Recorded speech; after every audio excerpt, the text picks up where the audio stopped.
Good afternoon, everybody. The name is Pifflesome, and today I'm going to be reading something.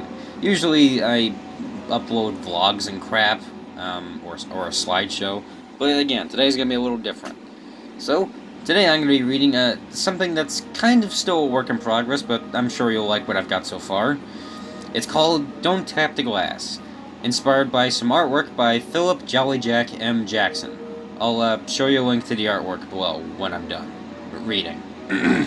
Anyway, once upon a time, in the year 1899, there was a large museum filled with all sorts of strange exhibitions of history. There were strange art galleries with metal trees decorated with animal skulls hanging off the branches, skeleton exhibits with skeletal serpents lashing out at the bones of baby boars, large taxidermy bears threatening each other with golf clubs and missiles, and giant tanks of water filled with a bunch of dead fellows of the... What? Okay. Filled with a bunch of dead fellows of the mob who were given concrete shoes, accompanied by a family of piranha.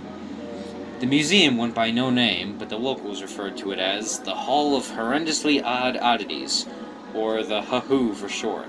Stupid name, I know.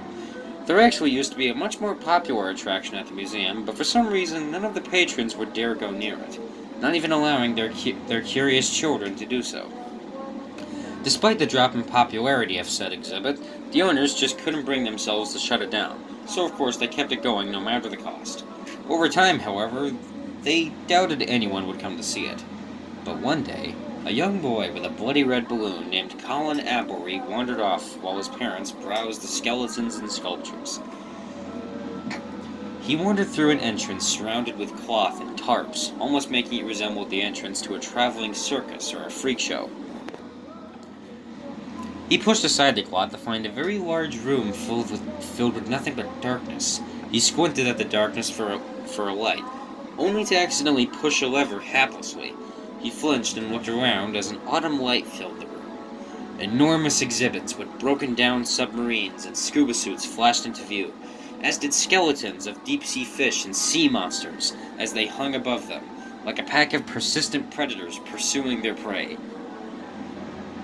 He was unfamiliar with the amphibious contraptions, monstrous skeletons, and suits, but far from uninterested. The surface of the sub was rough and rusty, as expected. After brushing the surface, he saw that his palm was covered in an orange dust. "Ugh," he exclaimed, wiping his hand on his shirt. Suddenly, he heard footsteps. He turned around and was met with a woman in a security outfit. "Hey, you're not supposed to touch the subs, kid," the woman informed.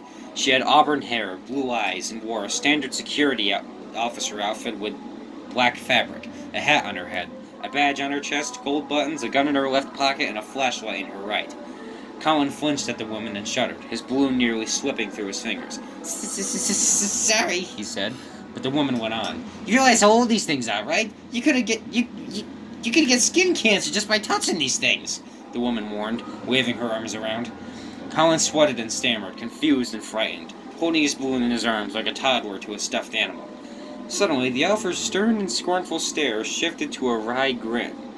She laughed and laughed and laughed, holding her sides as to not let them burst.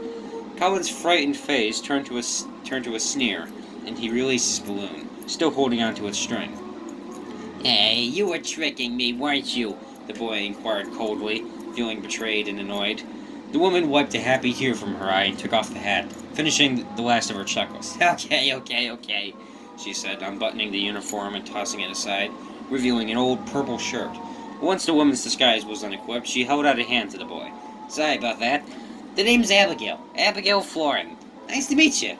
She leaned forward, a hand on her back and another still held to Colin, awaiting a shake. Colin didn't leave her hanging and gifted her with a subtle shake of her palm. "Colin," the boy answered politely, still a little sore about being tricked. "Colin Appleby." Abigail stood back up and scratched her head. "So, where are your parents, kid?" Colin opened his mouth to answer, but a quiet clanging echoed from afar. Abigail looked down and squinted. Suddenly, her eyes shot open and she slapped her forehead. "Sorry, kid. I'll be right back." Abigail sighed, quickly walking towards the source of the noise as if it was something that happened usually.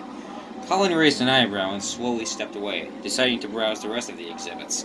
Suddenly, the lights all began to flicker and flash. Colin pulled down his balloon and hugged it nervously, praying the lights wouldn't abandon him. The lights continued to flicker, and them being off seemed more often than being on. Colin looked around for another decently lit room he could retreat to. Eureka! Another light from a nearby hallway. And it appeared to be a whitish blue, flickering as well, but not as much as the ones he currently stood under. He quickly ran into the dimly lit hallway and escaped the flickering lights behind him. Once in there, he sighed with relief. He was a little disappointed there wasn't anything else to find, but he was just glad he had some light to accompany him. But in an instant, the light had completely turned off. "Oh, beans," he squeaked. He slowly backed up, waving his hands around for a lever or a switch or something to turn the lights back on.